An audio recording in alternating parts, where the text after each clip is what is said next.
The rope burned through Violet's fingers as she pulled it taut, but she barely felt it anymore after 5 years of this work.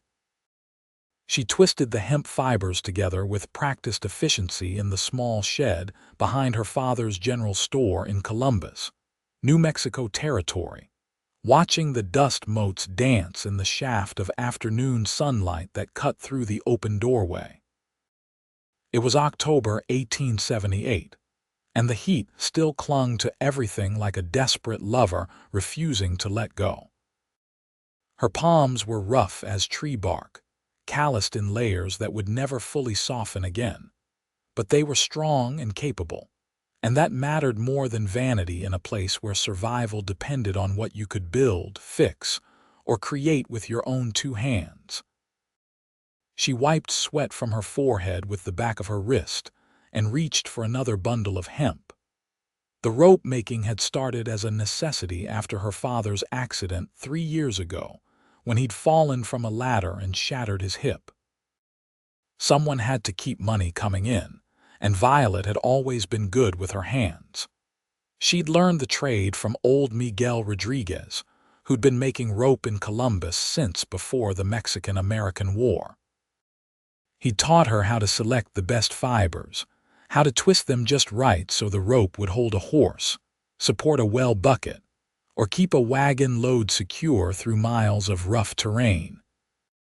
The shop had become known throughout the territory for quality rope that didn't fray or snap when you needed it most.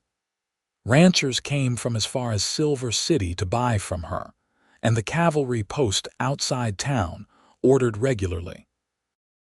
At 23 years old, Violet Armstrong had built something of her own in a world that rarely let women build anything. She was threading a new length when she heard the horse outside, the heavy footfalls of a big animal. Then boots hit the ground, and she knew without looking that whoever had just arrived was substantial. The shadow that fell across her doorway confirmed it.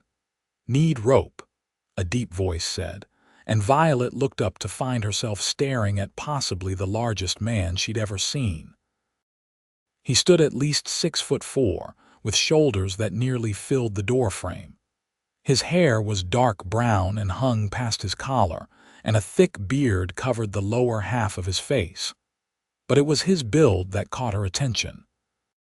His arms were thick with muscle, visible even through the buckskin shirt he wore. His chest was broad enough that she imagined he could shield someone entirely just by standing in front of them.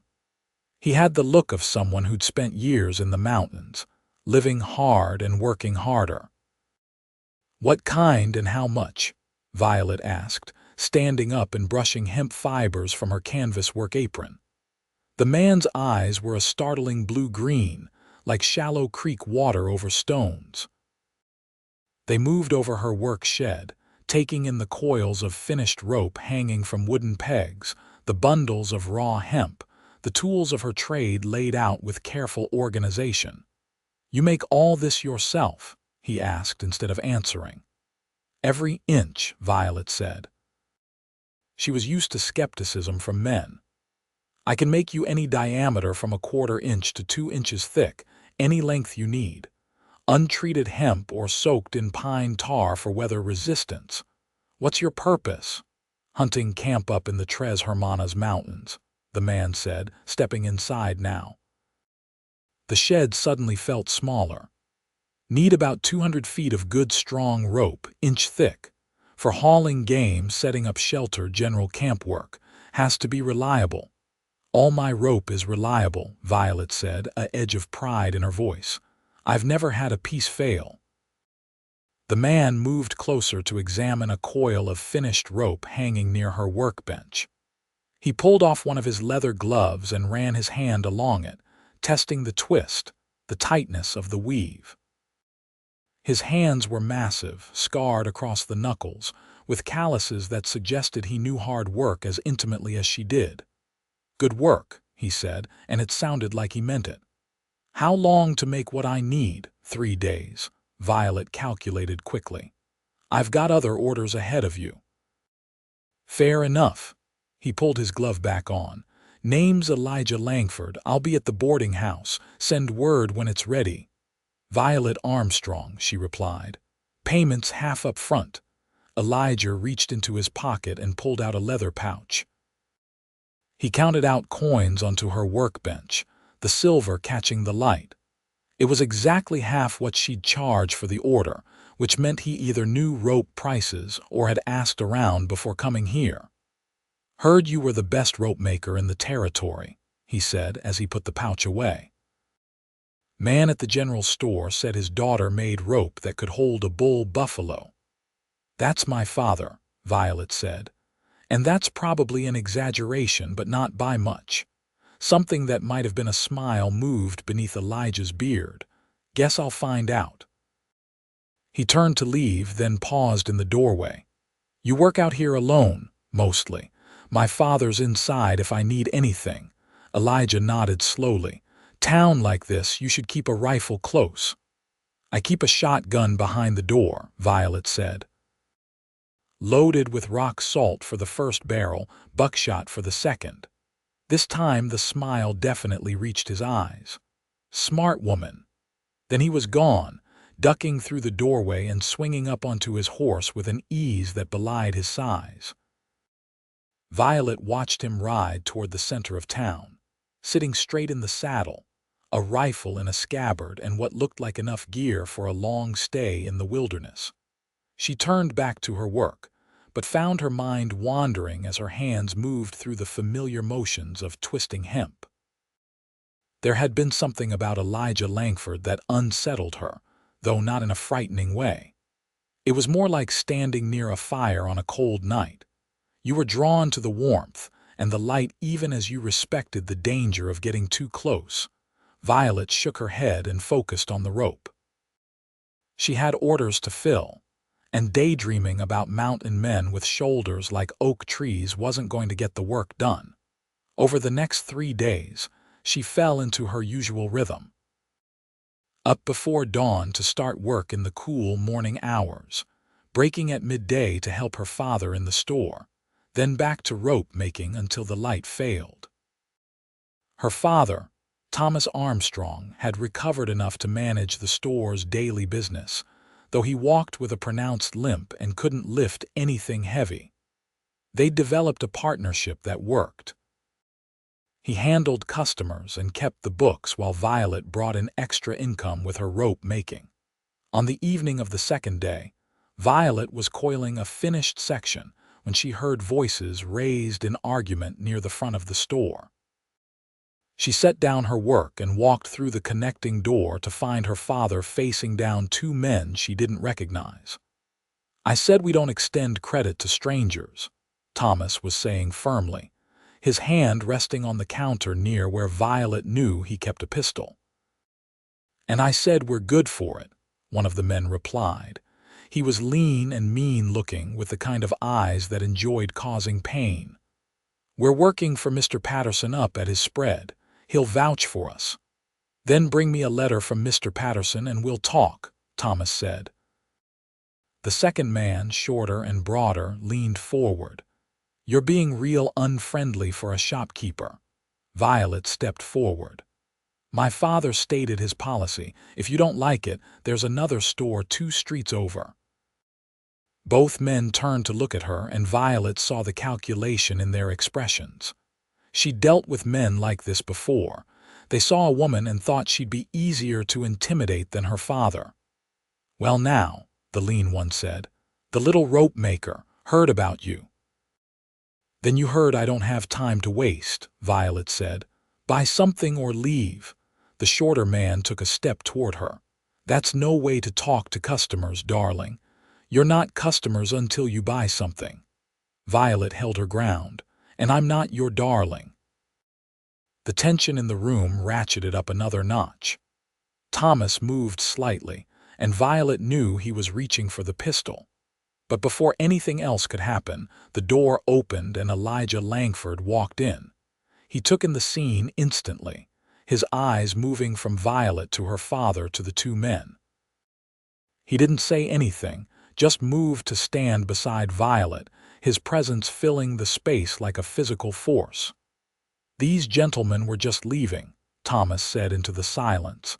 The lean man looked up at Elijah, measuring him. Whatever he saw made him step back.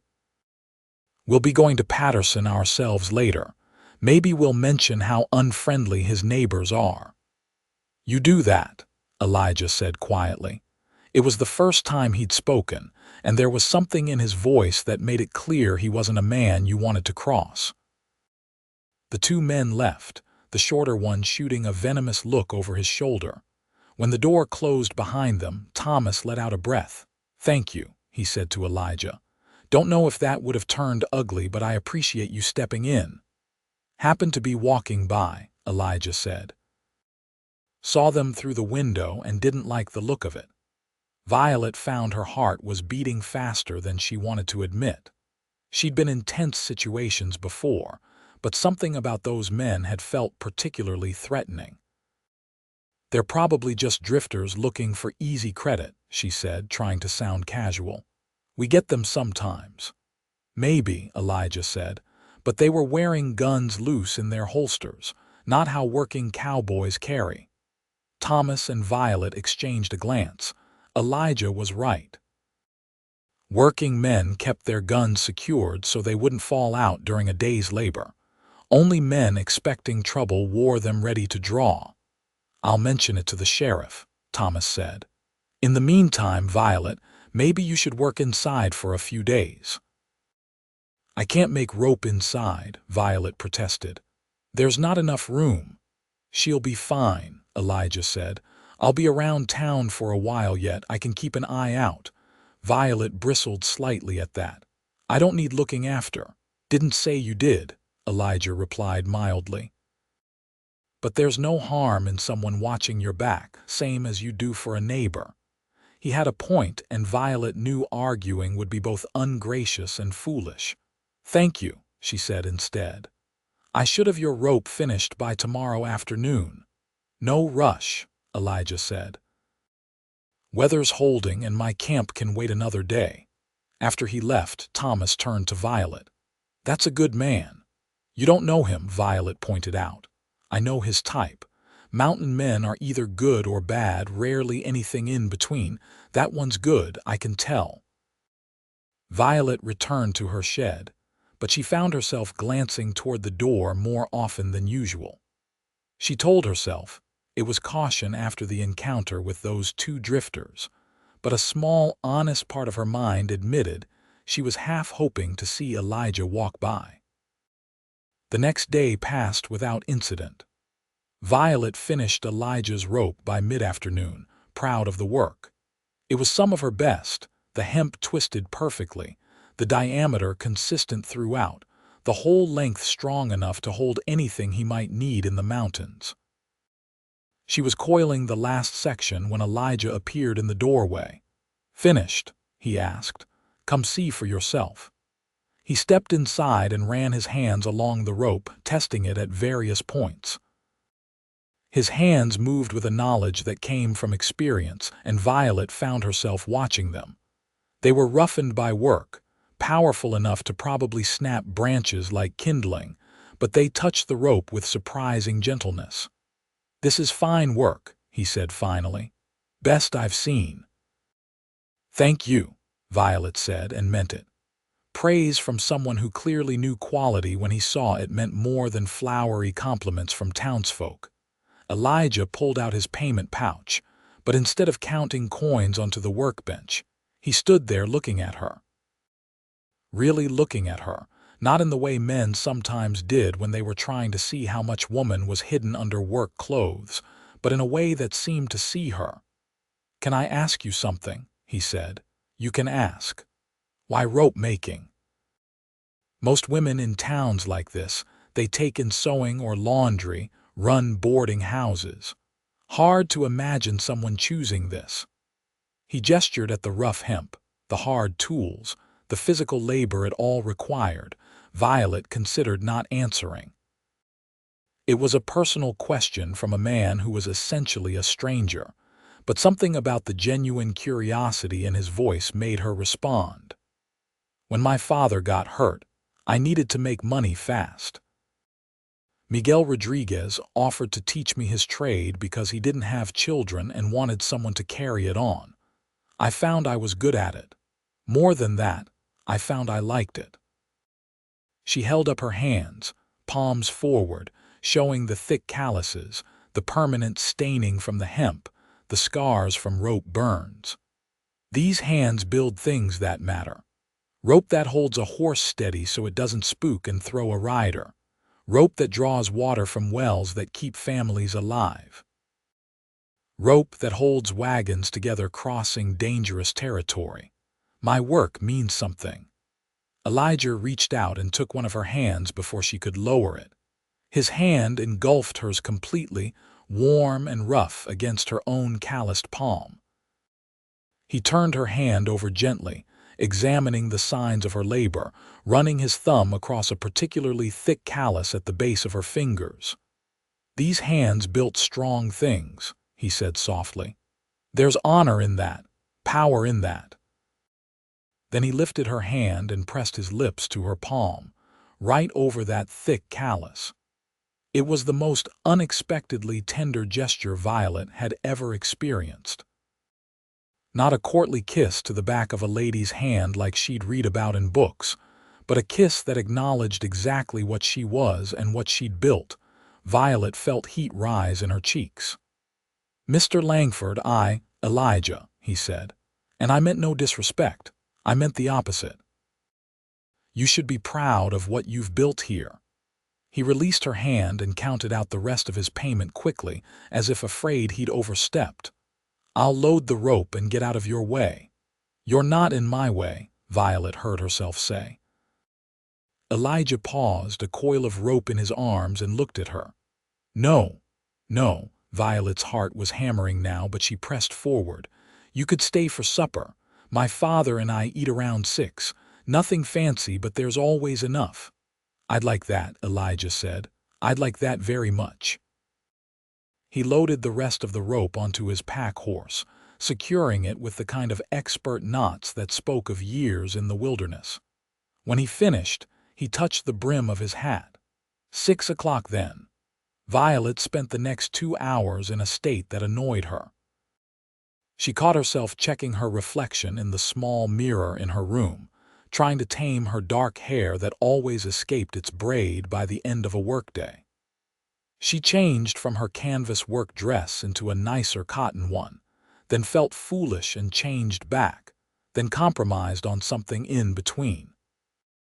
"You're nervous," her father observed when she came downstairs for the 3rd time. "I'm not nervous." "Violet, I've known you your whole life. You're nervous." Thomas was smiling. "It's nice. I haven't seen you show interest in a man in years." "I'm not showing interest. I'm being neighborly." "Sure you are." Her father's smile widened. "That's why you've changed your dress 3 times. Violet wanted to protest, but it would only prove his point. Instead, she focused on helping prepare supper. They were having beef stew, made from a tough cut that had been simmering all day until the meat fell apart. There was cornbread, some pickled vegetables, and coffee strong enough to strip paint. Elijah arrived exactly at 6, his hair damp like he'd taken time to wash at the boarding house. He'd changed into a clean shirt, dark blue and made of wool. He brought a bottle of whiskey, which he presented to Thomas. "Good whiskey's hard to come by up in the mountains," he said. "Seemed right to share what I've got." They ate at the small table in the room behind the store that served as both kitchen and living area. Elijah had the mountain man's habit of eating efficiently but not quickly, savoring the meal like someone who'd survived on jerky and hardtack for long stretches. "How long have you been in the mountains?" Thomas asked. "Going on 8 years now," Elijah said. "Since I was 22. Did some cattle work before that, but I never took to it. Too many people, too much noise. Mountains suit me better." "Lonely life," Thomas observed. "Sometimes," Elijah admitted. "But there's a difference between being alone and being lonely. Most of the time I prefer my own company and the company of the land." "But not all the time?" Violet asked. Elijah looked at her across the table. No, not all the time. After supper, they sat drinking coffee while Thomas poured small measures of the whiskey Elijah had brought.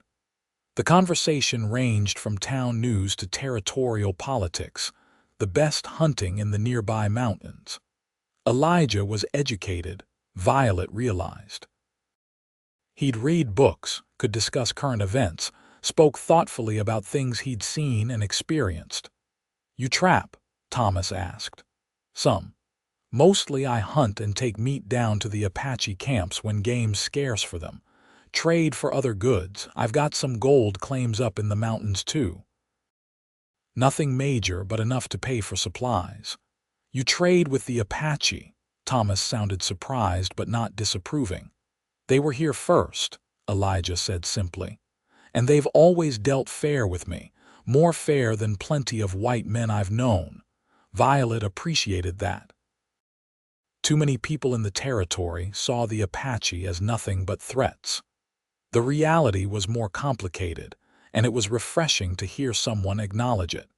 As the evening wore on, Violet found herself increasingly drawn to this man.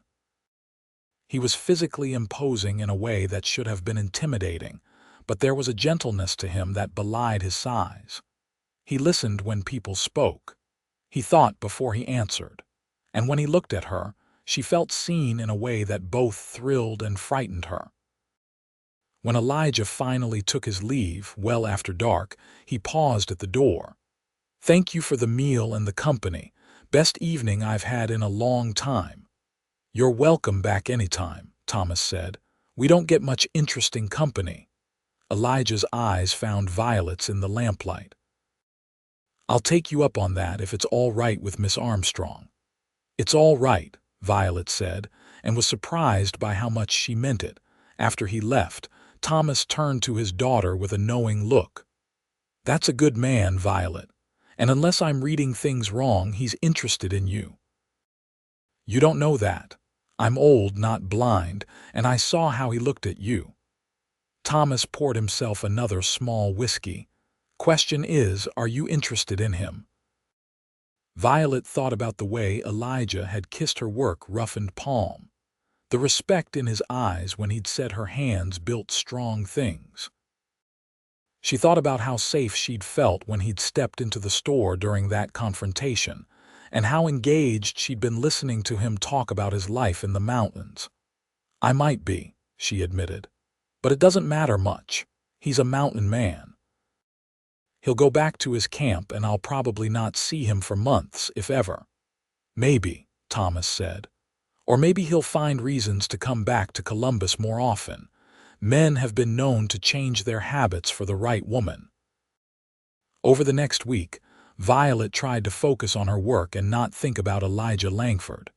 She had orders to fill, rope to make, a business to run. But she found her thoughts drifting to him at odd moments. When she twisted the hemp, she thought about his hands testing her rope. When she took breaks, she found herself looking toward the mountains where he'd said his camp was, wondering what he was doing. She was surprised, therefore, when he rode into town again just 5 days after he'd left. She was working in her shed when his shadow fell across the doorway again. "Need more rope already?" she asked, trying to keep her voice casual. "No, the rope's holding up perfectly." Elijah stepped inside. "I needed some supplies from the store. Figured while I was in town I'd see if you wanted to take a walk this evening." Violet's hands stilled on the rope she was twisting. "A walk, if you're interested. Thought I could show you the sunset from the ridge east of town. It's a nice view." It was a courting gesture, plain and simple. Violet knew she could decline, keep things professional between them. He was a customer, nothing more. But even as she thought it, she knew it wasn't true. He'd already become more than that in her mind. "I finish work around 5, she said. "Would that work?" "I'll be here at 5, Elijah confirmed, and the smile that spread across his face made Violet's stomach flutter in a way she'd almost forgotten was possible. He came back at exactly 5, riding his big bay horse and leading a smaller mare. "Thought you might want to ride." It's a fair distance to walk. Violet hadn't been on a horse in over a year, not since her father's accident had made every minute precious and tied her to the rope-making business. But she pulled herself into the saddle, adjusting her skirts, and found the old comfort of it coming back. They rode east out of town as the sun began its descent toward the horizon. Elijah led them up a winding path to a ridge that overlooked the valley. From here, Columbus looked small and fragile, a collection of wooden buildings clustered together against the vast emptiness of the New Mexico territory. Beyond, the Tres Hermanas Mountains rose up, purple and gold in the fading light. "You were right," Violet said as they dismounted. "This is beautiful." "Figured you spent too much time in that shed," Elijah said. "Everyone needs to see long distances once in a while. Reminds you there's more world out there." They sat on a flat rock, watching the sky turn orange and pink and deep violet. Elijah pointed out landmarks in the distance, telling her about different places in the mountains, what game lived where, which springs had the best water. He spoke about the land with the intimacy of someone who'd learned to read it the way Violet read the twist of rope. "Do you ever get scared up there alone?" she asked. "Sometimes," he admitted. "Not of animals or weather so much, more of, I don't know, losing myself completely, forgetting how to be around people." "Is that why you come to town?" "Partly." He turned to look at her. "And lately, I've found a better reason." Violet's breath caught. "Elijah, I know I'm not much," he continued. "I live in the mountains most of the year. I don't have a proper house or steady work or any of the things a woman would want. But I haven't been able to stop thinking about you since the first time I walked into that shed and saw you making rope with your strong hands and that determined look on your face." "You don't know me," Violet said, but her voice was soft. "I'd like to, if you'll let me." He reached out and took her hand, the gesture already familiar. "I know it's not practical. I know my life doesn't fit with most people's, but I had to tell you how I feel." Violet looked down at their joined hands, his large and scarred, hers rough with calluses. They fit together well, she thought. Two people who'd both chosen hard lives, hard work, building things with their own hands. "I'd like to know you too," she said finally. "But I need to be honest, my life is here. My father needs me, the business needs me. I can't just leave everything and follow you into the mountains." "I'm not asking you to," Elijah said. "Not yet, anyway. I'm just asking if you'll let me court you proper. I can come to town more often. We can spend time together, see if this thing between us is real or just my imagination." "It's not your imagination," Violet admitted. "I've been thinking about you too." Elijah smiled and it transformed his face. "Yeah, yeah." Violet felt herself smiling back. "You kissed my hands and said they built strong things. Do you know how that made me feel? Most men look at my hands and see something unfeminine, unwomanly. You looked at them and saw strength. Because that's what they are, that's what you are." Elijah shifted closer on the rock. "Violet, I've known plenty of women in my life, but I've never met one quite like you. You're strong and smart and you built something from nothing. That's worth 100 fancy dresses and soft hands." He lifted her hand again, pressing another kiss to her palm. Then he kissed the base of her wrist, where her pulse jumped under his lips. Violet felt heat spreading through her, a wanting she'd pushed down for years while she focused on survival and business. "Can I kiss you proper?" Elijah asked, his voice rough. Instead of answering, Violet leaned in and pressed her lips to his. He made a sound low in his throat and pulled her closer, one arm coming around her waist. The kiss was gentle at first, almost tentative, and then it deepened. Elijah kissed like he did everything else, with competence and attention and a barely restrained intensity that made Violet's head spin. When they finally pulled apart, the sun had nearly set, painting the world in shades of purple and gold. "I should get you back," Elijah said reluctantly. "Don't want your father thinking I've absconded with you." They rode back to town in comfortable silence, their horses walking side by side. When they reached the store, Elijah helped her dismount, his hands steady on her waist. "When will I see you again?" Violet asked. "Soon as I can manage. Few days, maybe. I've got traps to check, but I'll be back." He touched her cheek gently. "That's a promise." True to his word, Elijah returned 3 days later, and 3 days after that, and again the following week. Each visit brought them closer. They took more walks, sometimes riding to different spots around the territory, sometimes just wandering the streets of Columbus after dark when the heat had finally broken. They talked about everything, their pasts and presents and the futures they imagined. Elijah told her about growing up in Missouri, about losing his parents to cholera and heading west, because there was nothing left for him back east. Violet told him about her mother dying when she was 12, about learning to be strong because her father needed her to be, about finding satisfaction in work that used her whole body and mind. They discovered they both loved thunderstorms, both hated crowds, both believed in dealing fairly with people regardless of who they were. They argued good-naturedly about whether coffee should be drunk black or with milk, whether winter or summer was better, whether mountains or deserts held more beauty, and they kissed. Stolen moments in the shadows beside the store, longer embraces on the ridge overlooking town, careful touches that spoke of growing desire held in check by respect, and the knowledge that what they were building was too important to rush. Thomas watched it all with approval. "That man's in love with you," he told Violet one evening when Elijah had just left. "It's only been a few weeks," Violet protested. "Sometimes that's all it takes. When you know, you know." Thomas looked at his daughter seriously. "Question is, do you love him?"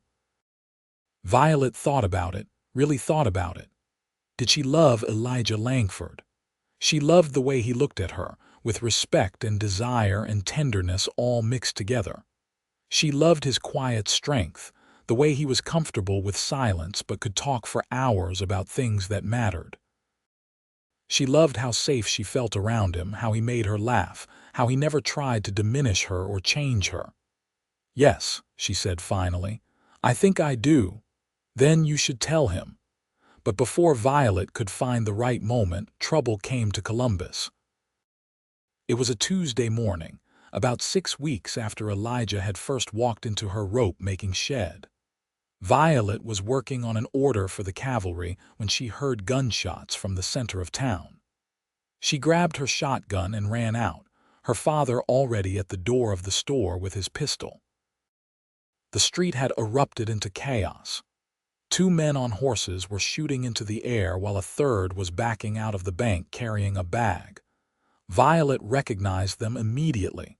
Those 2 drifters who tried to get credit weeks ago, plus another man she'd never seen. People were scattering, diving for cover. The sheriff was running from his office, his deputy behind him. More shots rang out, and Violet saw the deputy go down, clutching his leg. Then Elijah was there, seeming to materialize out of nowhere. He'd been at the boarding house, Violet realized, and must have come running at the first sound of trouble. He had his rifle in his hands, and he moved with a purpose that spoke of experience with violence. "Drop your weapons," the sheriff shouted. The robbers answered with more gunfire. One of their shots shattered the window of Thomas's store, showering glass across the porch. Thomas stumbled back, and Violet moved to shield him instinctively. Elijah didn't shout or warn. He simply raised his rifle and fired. The man backing out of the bank dropped his bag and fell. The other 2 wheeled their horses toward him, raising their guns, but Elijah had already worked the lever action and fired again. The second man fell from his saddle. The third, The lean one who'd threatened Violet and her father seemed to realize he was outmatched. He spurred his horse and took off down the street. The sheriff fired after him but missed. Elijah tracked him with his rifle but didn't shoot. "Too many people behind him," he said to the sheriff. "Can't risk it." The sheriff nodded grimly. "We'll get a posse together. He won't get far." But Elijah was already moving toward Violet and her father. "Are you hurt?" "We're fine," Violet said, though her heart was racing. "Thomas, are you all right?" Her father nodded, though he was pale. "Just startled. Thought for a second that shot was aimed at us." The next hour was chaos as the sheriff organized a posse and a doctor tended to the wounded deputy. The two robbers Elijah had shot were both dead. It turned out they'd hit 3 other towns in the past month, getting bolder each time. By the time things settled down, Violet's hands were shaking with delayed reaction. Elijah found her sitting on the steps of the store, took one look at her, and sat down beside her. "You all right?" he asked quietly. "I keep thinking about what could have happened. If that bullet had been 6 inches to the left, it would have hit my father. But it didn't." Elijah took her hand. "You can't live in the world of what could have happened. You'll drive yourself mad. Those men, did you have to kill them?" "Yes." Elijah's voice was firm but not defensive. "They were shooting at the sheriff, at townspeople. One of them would have killed someone if given the chance. I've seen enough violence to know when it's necessary." Violet looked at him, really looked at him. This was a side of Elijah she'd known existed but hadn't seen. The dangerous side, the part of him that had survived 8 years in the mountains where weakness meant death. But even now, even after he'd just killed 2 men, there was no violence in his eyes when he looked at her. Only concern and tenderness. "I'm not afraid of you," she said, realizing it was true. "I should probably be. You just shot 2 men without hesitation, but I'm not afraid." "Good," Elijah said. "Because I'd never hurt you. I'd die before I'd hurt you. I know." Violet squeezed his hand. "I think I've known that from the start." That evening, after the posse returned having caught the 3rd robber trying to cross into Mexico, Elijah and Violet sat together on the ridge overlooking town. The sunset was particularly beautiful, all oranges and reds like the sky was on fire. "I need to tell you something," Elijah said, "and I need you to hear me out before you answer." Violet's heart started beating faster. "All right." "Today made me realize how fragile everything is, how fast things can change, how you can lose everything in a heartbeat." He turned to face her fully. "Violet, I love you. I think I started falling in love with you the moment I saw you making rope with those strong hands, building something that mattered. And every day since, I've fallen deeper." "Elijah, let me finish."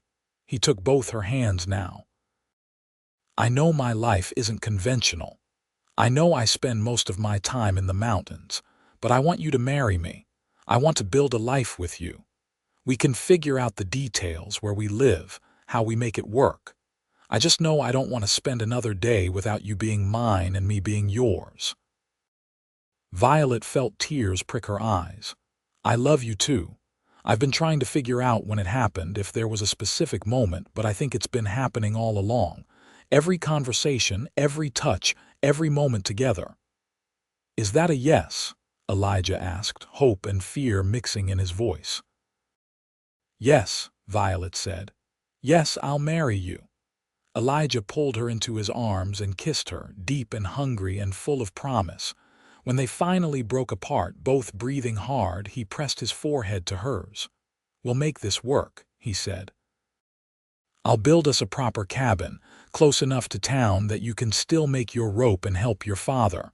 I'll do whatever it takes." "We'll figure it out together," Violet corrected. "That's what partnership means." They told Thomas that night, and he pulled Elijah into a hug that spoke volumes. "Take care of her," was all he said. "With my life," Elijah replied. They were married 3 weeks later in a small ceremony at the church in Columbus. Violet wore a simple blue dress and carried wildflowers Elijah had gathered from the mountains. He wore his best clothes, his hair tied back, looking both wild and civilized at once. Thomas gave her away with tears in his eyes, and half the town turned out to celebrate.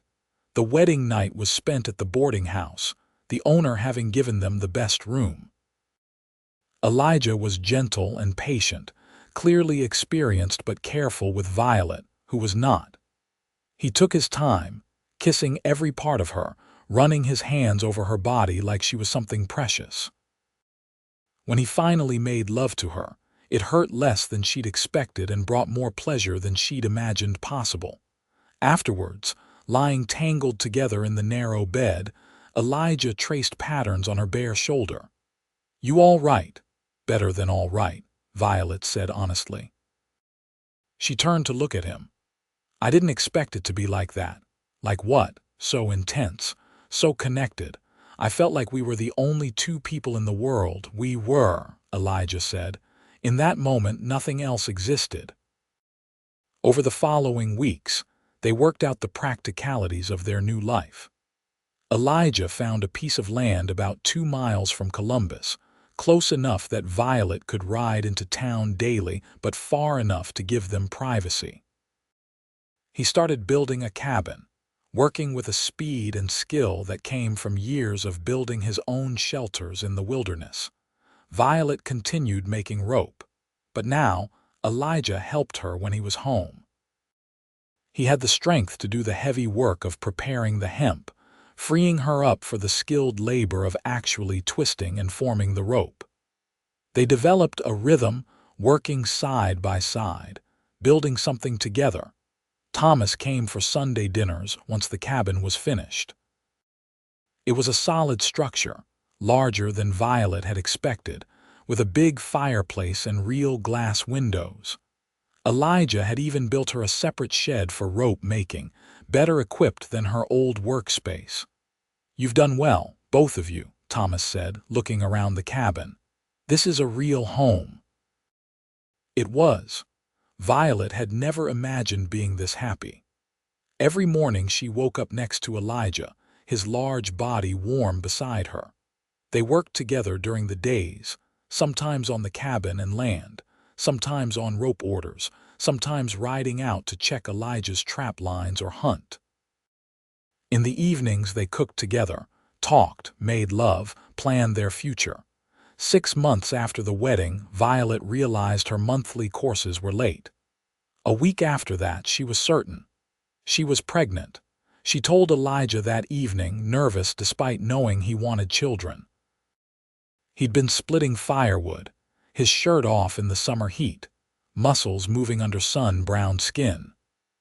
When she spoke the words, he dropped the axe and picked her up, spinning her around with a whoop of joy that probably scared every animal within a mile. "We're having a baby," he kept saying like he couldn't quite believe it. "Violet, we're having a baby. Careful," she laughed. "Don't drop me." He set her down gently, immediately solicitous. "Are you feeling all right? Do you need to sit down? Should you be working?" "I'm pregnant, not fragile," Violet said. "Women have been having babies while working since the dawn of time." But Elijah fussed anyway, and Violet found it endearing. He insisted on taking over all the heavy work, barely let her lift anything, constantly checked if she needed anything. As her belly grew over the following months, he became even more protective. The baby came in early spring, after a labor that lasted 12 hours. Elijah stayed by her side the entire time, letting her grip his hands, wiping her face with cool cloths, talking her through the pain. When their son finally entered the world, red-faced and screaming, Elijah cried openly. "He's perfect," he said, cradling the tiny baby in his large hands. "Violet, he's perfect." They named him Samuel Thomas Langford after Elijah's father and Violet's. Sam, as they quickly started calling him, had Elijah's blue-green eyes and Violet's dark hair. He was healthy and loud and hungry, and Violet fell in love with him instantly. Thomas visited regularly, delighting in his grandson. "Never thought I'd live to see this day," he admitted to Violet one afternoon while Elijah was showing Sam the horses. "After your mother died and then my accident, I worried you'd spend your whole life taking care of me instead of building your own family." "You didn't hold me back," Violet said firmly. "You gave me the freedom to learn a trade, to be independent. That's what made me the woman Elijah fell in love with." Life settled into a new rhythm. Violet continued making rope when Sam napped, often with the baby strapped to her back in a carrier Elijah had fashioned. Elijah hunted and trapped, tended their small garden, built additions onto the cabin as needed. They weren't wealthy, but they were comfortable, and more importantly, they were happy. When Sam was 2 years old, Violet became pregnant again. This time it was twins, two girls born in the middle of winter during a snowstorm that trapped them in the cabin for 3 days. Elijah delivered them himself with Violet's guidance, and though it was terrifying, both babies came through healthy. They named them Rose and Lily, after the wildflowers Violet had carried at her wedding. The cabin grew crowded with 3 young children. Elijah built additions, creating more bedrooms, expanding the living space. He seemed to relish the chaos, the noise and laughter and constant activity. Violet watched him with their children and marveled at how gentle this big, dangerous man could be. He made them toys, told them stories about the mountains, taught them to respect the land and animals. Sam grew into a sturdy boy who loved following his father everywhere, learning to track and hunt and survive in the wilderness. Rose was quieter, thoughtful, often found helping Violet with the rope making. Lily was the wild one, fearless and adventurous, climbing everything and giving her parents constant heart attacks. Years passed. Thomas grew older, eventually moving in with them after it became clear he couldn't manage on his own anymore. He took over teaching the children their letters and numbers, delighting in the role of grandfather. The rope-making business continued to thrive, now with Rose's help as she got older and showed an aptitude for the work. Violet was 32 years old, standing in her rope-making shed teaching 14-year-old Rose the intricacies of splicing, when Elijah came in with 9-year-old Sam and Lily. They'd been hunting, and the children were excited about the deer they'd tracked for miles. Violet watched them, her family, telling their story over each other in their enthusiasm. Elijah met her eyes over their children's heads and smiled, that same smile that had made her stomach flutter 10 years ago on their first walk together. That evening, after the children were asleep and Thomas had retired to his room, Violet and Elijah sat on their porch watching the stars. It was something they did regularly, stealing moments of peace in their busy lives. "You ever miss it?" Violet asked. "The mountains, living alone, the simplicity of that life." Elijah took her hand, rough palm against rough palm, two people who'd built strong things together. "Not for a second. Everything I need is right here. Even though it's loud and messy and complicated, especially because of that." He pulled her closer. "You know what I think about sometimes?" "What?" "That first day I walked into your rope-making shed. You looked up at me with those determined eyes, hemp dust in your hair, your hands already working. And I thought, that's a woman who knows who she is. That's a woman worth knowing." "And now?" Violet asked, snuggling into his side. "Now I think that's the woman who made me whole. That's the woman who gave me a life I never knew I wanted but can't imagine living without." Violet tilted her face up and kissed him, still feeling that spark that had been there from the beginning. "I love you, Elijah Langford." "I love you too, Violet Langford. Always have, always will." As they sat together under the vast New Mexico sky, Violet thought about the path that had brought them here. From that first meeting in her rope-making shed to this porch, this life, this family they'd built together. Her hands were still rough, still marked by years of work. But Elijah was right. These hands had built strong things. Rope that held and supported and connected. But more importantly, they'd helped build this life, this love, this family that would carry on long after they were gone. 3 more years passed, bringing new challenges and joys. Sam, at 17, announced he wanted to join his father in the mountains for longer expeditions, learning the deep wilderness skills Elijah had perfected over decades. Rose, now 17 as well, had taken over most of the rope-making business, her work as fine as her mother's had been at that age. Lily, at 12, was showing interest in horses and had started helping at the cavalry post, learning to care for their mounts. Thomas passed away peacefully in his sleep at 78, surrounded by the family he'd helped build. They buried him on a rise overlooking the cabin, with a view of both the town and the mountains. Violet grieved deeply, but found comfort in knowing he'd lived to see his grandchildren nearly grown, had known the joy of being part of a thriving family. The rope-making business had become something of a legend in the territory. People came from hundreds of miles to buy from the Langford women, as Rose and Violet were known. They trained 2 other young women in Columbus, passing on Miguel Rodriguez's legacy of quality craftsmanship.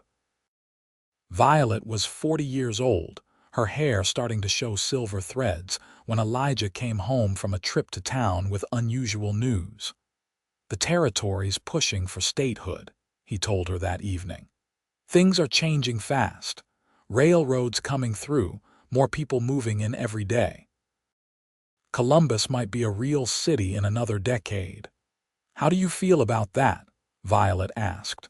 She knew Elijah's relationship with civilization was complicated. "Mixed," he admitted. "Part of me mourns the wild places disappearing. But another part thinks maybe it means our children will have more opportunities, easier lives." "Easier isn't always better," Violet pointed out. "We didn't have easy lives and look what we built." Elijah pulled her into his lap, a habit he'd never grown out of despite their age. "We built something remarkable, but I want our children to have choices. Sam wants the mountains, and that's fine. But Rose might want to open a proper rope manufacturing business in a city someday. Lily might want to breed horses professionally. I want them to be able to do whatever calls to them." "You're a good father," Violet said, kissing his cheek. "I had a good teacher in what it means to be a good parent. Your father showed me how to support without smothering, how to guide without controlling."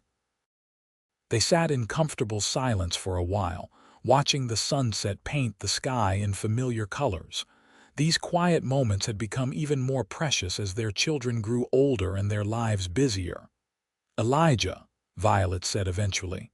"Yeah, thank you." "For what?" "For seeing my hands and knowing they built strong things.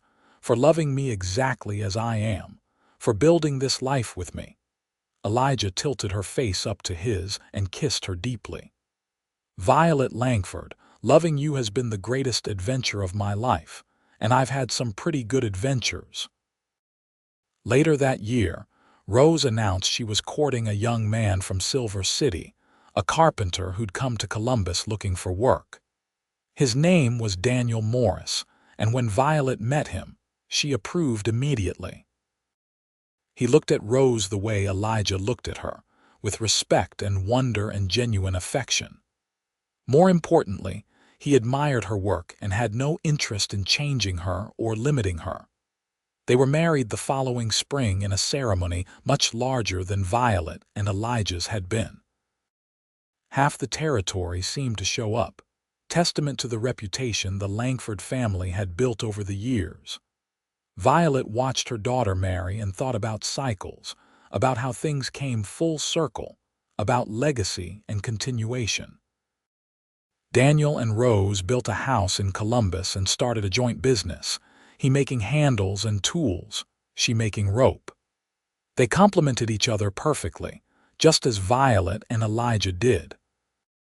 Sam, meanwhile, seemed content to remain unmarried, spending most of his time in the mountains with his father. He'd built his own cabin near Elijah's old hunting camp, coming down to the family home for supplies and visits, but clearly most happy in the wilderness. "He's like you," Violet told Elijah one evening after Sam had headed back up the mountain. "He is," Elijah agreed, "but he's also got your determination, your ability to build something from nothing. He'll be fine." Lily, true to form, surprised everyone by announcing at 16 that she wanted to join the cavalry as a scout. It was an unusual ambition for a woman, but the commanding officer at the post had seen her skills with horses and tracking and agreed to take her on in a civilian capacity. "I don't know where she gets her wildness," Violet said, though she was smiling. "I have some theories," Elijah replied, pulling his wife close. "Something about strong women who don't care what society says they should or shouldn't do. Fair point." The years continued to pass, bringing grandchildren and new challenges, and the deep satisfaction of seeing their children build their own lives. Rose and Daniel had 3 children, all showing various aptitudes for crafts and trades. Sam eventually married a woman from an Apache band he'd befriended, bringing her home with pride and defiance, daring anyone to say anything negative. No one did, least of all Violet and Elijah, who welcomed Maria into the family with open arms. Lily never married, remaining independent and fierce, eventually becoming one of the most respected scouts in the territory. She could track anything, survive anywhere, and had her father's quiet strength combined with her mother's determination. Violet was 50 years old when New Mexico finally achieved statehood in 1912. By then, Columbus had indeed grown into a proper town with a railroad station, multiple stores, and even a small hospital. The territory, now state, had changed dramatically from the wild frontier of her youth. But some things remained constant. The cabin where she and Elijah had raised their family still stood solid, built to last by strong hands and stronger love. The rope-making shed was still in operation, though Rose and her daughters did most of the work now. And Elijah, now 61, was still as strong as ever, still riding into the mountains regularly, still looking at Violet like she was the most remarkable thing he'd ever seen. They celebrated their 30th anniversary with a huge gathering of family and friends. Their children and grandchildren filled the cabin to bursting. Stories were told, laughter rang out, and as the evening wound down and people began to leave or settle into various sleeping spots, Violet and Elijah escaped to their porch. 30 years, Violet mused. Seems impossible. Seems like yesterday and forever ago at the same time, Elijah agreed. He took her hand, studying it in the moonlight. Her palms were still rough, still marked by decades of rope-making, but now they were also marked by age, by sun damage and spots and the inevitable signs of time passing. "Still building strong things," he said softly, echoing those first words that had captured her heart. "We built the strongest thing," Violet replied. "This family, this love, this life. It's going to last long after we're gone." "It will," Elijah agreed. "Because we built it right, with honest work and real love and respect for each other. That's the kind of foundation that lasts forever." They sat together as they had countless times over the years, 2 people who'd found each other against the odds and built something remarkable. The stars wheeled overhead, the desert cooled in the night air, and inside the cabin their family slept peacefully, proof that love and hard work could create miracles. Violet leaned her head on Elijah's broad shoulder, feeling his arm come around her. "I'd do it all again," she said quietly.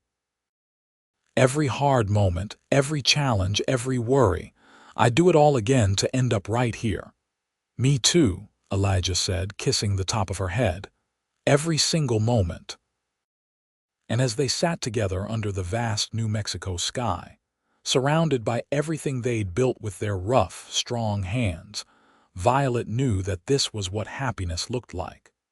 Not perfect, not easy, but real and lasting and worth every struggle it had taken to achieve. Years continued their inevitable march. Violet and Elijah grew older but remained active, him still riding though not as far, her still making rope though not as much. They watched their grandchildren grow, witnessed Sam's children become expert trackers and hunters, saw Rose's children take over the expanded rope and tool business, took pride in Lily's continued independence and success. On a warm October evening in 1925, 50 years after Elijah had first walked into Violet's rope-making shed, they sat together on their porch as the sun set over the mountains. Elijah was 74 now, his hair completely silver, his beard white. Violet was 68, her hands gnarled with arthritis but still strong. Their children were grown with children and grandchildren of their own. The cabin had been expanded multiple times to accommodate family gatherings, and the land around it was dotted with homes of family members who'd chosen to stay close. "Tell me again," Violet said softly, taking his hand. "Tell you what?" Elijah asked, though he knew. They'd developed certain rituals over their long marriage, certain stories they returned to again and again. "About the first time you saw me," Elijah smiled, settling back in his chair. "I walked into that shed needing rope for my camp. And there you were, covered in hemp dust, your hands moving so fast I could barely follow them, this look of complete concentration on your face. You were building something, creating something real and useful with your own hands. And I thought, that woman right there, she's different. She's special." "And then," Violet prompted, as she always did. "And then you showed me your work, and I ran my hands over that rope and knew it was the finest I'd ever seen. I asked you why rope making, and you told me about your hands building strong things. And I knew right then I had to tell you, had to make sure you understood how remarkable that was. So you kissed my palms," Violet said. "So I kissed your palms," Elijah confirmed. "Rough as tree bark, strong as iron, beautiful in their capability. And I said those hands built strong things." "And they did, Violet. Look at everything we built together." Violet looked out over their land, at the homes of their children and grandchildren, at the rope-making shed where Rose's granddaughter now learned the trade, at the mountains beyond where Sam and his sons still hunted. "We built very strong things," she agreed.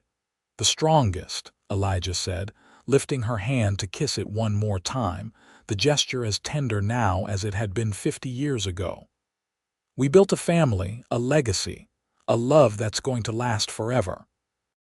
As the sun finally set, and the stars began to appear, Violet and Elijah sat together in the comfortable silence of two people who'd spent a lifetime learning each other. Their hands remained clasped, rough palm against rough palm, proof that the strongest things in life were built by those willing to work for them, to fight for them, to cherish them every single day. The night wind picked up, carrying the scent of sage and desert flowers. Somewhere inside the cabin, they could hear the sounds of family, grandchildren laughing, dinner being prepared, life continuing in all its messy, beautiful complexity. And Violet knew that this was enough. This was everything. This life they'd built with their strong hands and stronger hearts was the greatest achievement either of them would ever accomplish. "I love you," she said to Elijah, the words as true now as they'd been the first time she'd spoken them. "I love you too," he replied, his voice still deep and strong despite his age. "Always have, always will." And as the stars wheeled overhead and the desert night embraced them, the rope-maker with rough palms and the mountain man who'd kissed them sat together. Proof that real love, like well-made rope, only grew stronger with time and use. They'd built strong things indeed, and those things would endure long after they were gone. A legacy of love and hard work and two people who'd seen each other's true worth and chosen to build a life together.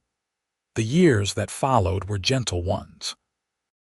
Violet and Elijah both lived to see great-grandchildren, to celebrate their 60th anniversary, to watch as Columbus continued to grow and change while their family remained rooted in the values they'd instilled. When Elijah passed away peacefully at 83, Violet held his hand and told him she'd see him again someday, that this wasn't goodbye but just a temporary separation. She lived another 5 years after that, still making rope occasionally, still telling stories about the mountain man who'd kissed her rough palms and recognized the strength in them. When she joined him finally, at 76 years old, their children buried her next to him on the rise overlooking the land they'd built together. And if you visit that place today, you can still see the foundations of their cabin, still find descendants of their family working the land, still hear stories about the rope maker with rough palms who built strong things, and the mountain man who loved her for it. Their story became legend, passed down through generations, proof that real love doesn't need to be easy to be eternal, that the strongest things are built by the strongest hands, and that two people who truly see each other can build a legacy that lasts forever.